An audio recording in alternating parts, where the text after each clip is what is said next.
Cheers. Cheers. Here's Hey. to a new house. Here's to a new house. Yeah. By the way, why all of this? Why move? Yeah, why move? What good? What gives? I mean, we love Seriously. this house. Right. I'll be really honest with you. It's just the pain of the experience of living here through COVID and through breakups. Robyn and I have lived in Flagstaff for 6 years. 5 of those years have been in this house. This 5 years have been the 5 years that my family has just eroded, crumbled, and moved on. This weekend, it looks like Robyn Brown will once again act like she's the victim. She'll probably say she never wanted this kind of life and that things just happened to her. She'll claim she didn't choose this path, that others took away her happiness, and that being the only wife is awful. But honestly, that's hard to believe. It's almost funny because so much of what she says doesn't make sense. Robyn often complains about being blamed or judged unfairly. She says she's tired of people thinking she's a bad person just because she talks openly or because her relationship with Kody is stronger than the others. She insists it's not her fault and that the other wives need to figure out their own issues. Robyn likes to act as though everyone else made the choices that caused the problems. She once said that Janelle and the others pushed Kody toward her, claiming they didn't want to spend time with him. She also said that Kody's wives rejected him emotionally and physically. According to her, she just ended up being the only one who cared. Robyn also said one of the kids asked her to loosen the family rules, but she claimed she couldn't because those aren't my rules. Yet, she still blamed everyone else for treating her badly. She said she didn't want a monogamous marriage and that she's tired of being questioned all the time. When others resisted her ideas, she would just give up, saying things like, "Why am I even trying?" She constantly feels like an outsider and wants sympathy for that. She also complained that Christine never really tried to know her and that she doesn't know how to move on from the hurt. Then, she pretends that this pain is proof of how unfair everyone has been to her. She said no matter how many gifts people give or how many nice houses they rent, it's still not real or good enough, that it's just a broken version of what a family should be. Recently, I watched a show called Southern Fried Lies on Peacock. It's about a woman named Donna who forged a will after her daughter's fiancé died. The investigators in the show described Donna as a master manipulator, someone who makes others think her ideas are their own, and uses tears and self-pity to control people. Listening to that, I couldn't help but think it sounded exactly like Robyn Brown. Robyn does the same thing. She twists situations, plays the victim, and uses emotion to make people feel guilty or sorry for her. She's convinced Kody that her ex-husband was abusive and even told her kids their father didn't love them. Yet, court documents show there were never any abuse claims. Robyn seems to see herself as the only good one, while everyone else is wrong or cruel. Meanwhile, Kody keeps running from his problems instead of facing them. He and Robyn have moved 7 times in 15 years, always trying to escape some kind of pain or trauma. It's unfair to their children, who have had to change schools and homes over and over. Constant moving takes away a child's sense of stability and comfort. It's hard to grow or feel safe when your world keeps shifting. Unlike them, many families stay rooted for years, giving their children a steady home. But for Kody and Robyn, chaos has become normal, and Robyn continues to call herself the victim every time. When Kody and Robyn kept moving from place to place, it affected their children deeply. The kids were taken out of school in one city and put into another over and over again.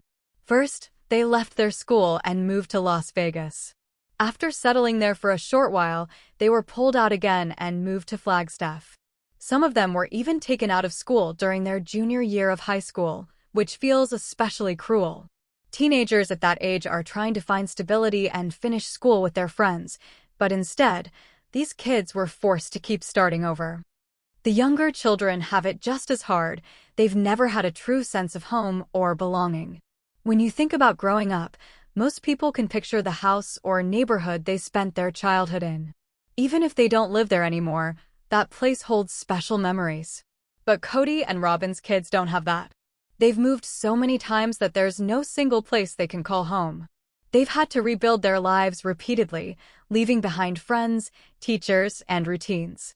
That's not just tiring, it's damaging.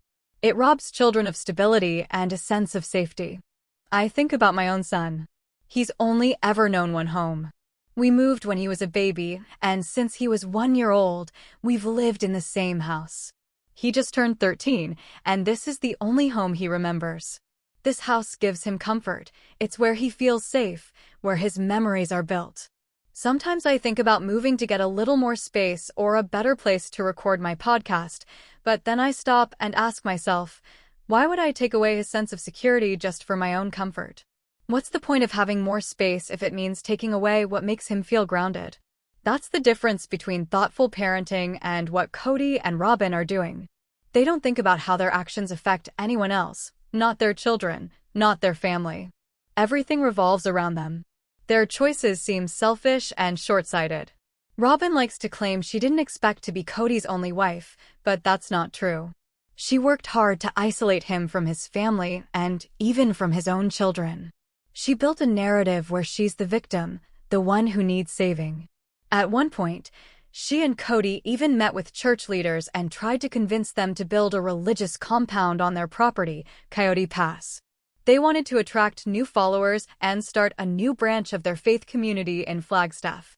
When that plan failed, they gave up on the idea entirely, though they never admitted it publicly. If Robyn really believed in her faith, she would follow its rules. Her church teaches that a woman can only reach the highest level of heaven through plural marriage, yet she stays with Kody alone. If she were truly faithful, she'd go back to church and separate from him. But she hasn't done that, probably because it's not about religion at all. It's about money and control. Robyn is 46 now. In her church, men usually seek young wives who can still have children. Older women like her aren't considered desirable partners. The truth is, she wouldn't find another husband in that community who could give her financial comfort. Kody is her safest option, not spiritually, but economically. So when she says she wanted to live her religion, it's a lie. If that were true, she never would have married Kody, joined a TV show, or made her faith public. Her church wanted nothing to do with the show because it went against everything they taught. Robyn didn't choose her faith, she chose fame, control, and a secure life for herself. When Kody and Robyn decided to go public with their family on television, their church was completely against it. The church leaders made it very clear that they wanted nothing to do with the show. In fact, one of the top leaders even stood at the pulpit and told Kody directly that what he was doing was wrong. He warned him that his desire for fame would destroy his family and that his actions were driven by pride, not by faith. This leader even said he had received a message from God predicting that Kody would lose everything because of his poor decisions. The church wanted to stay private. They didn't want cameras showing their beliefs or their lifestyle because what they practice isn't accepted by the law. They preferred to live quietly, away from public attention. If Robyn truly cared about her faith, she would have respected that. She could have chosen to marry someone within the church who stayed loyal to its hidden way of life. But instead, she chased visibility, money, and the attention that came with being on television. Now she tries to claim she never wanted the fame, only the chance to live her religion again, but her actions tell a very different story. People who have left that church or still have ties to it say the same thing. Kody and Robyn made a huge mistake. They lost the respect of the religious community. The church members see them as outcasts, as people who betrayed their faith. Kody isn't respected by the leaders anymore, and neither is Robyn. They've turned away from everything their religion taught. They no longer follow the dress code, the language, or the moral standards that were once part of their lives.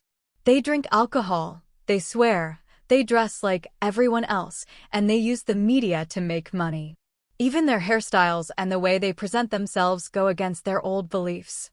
From the moment they ignored their church's warning and agreed to film the show, they stopped living by their faith's rules. That's the simple truth. Robyn now plays the victim, pretending she's torn between faith and family, but it's just another way to keep control over Kody. By acting like she might leave him, she makes him desperate to keep her happy.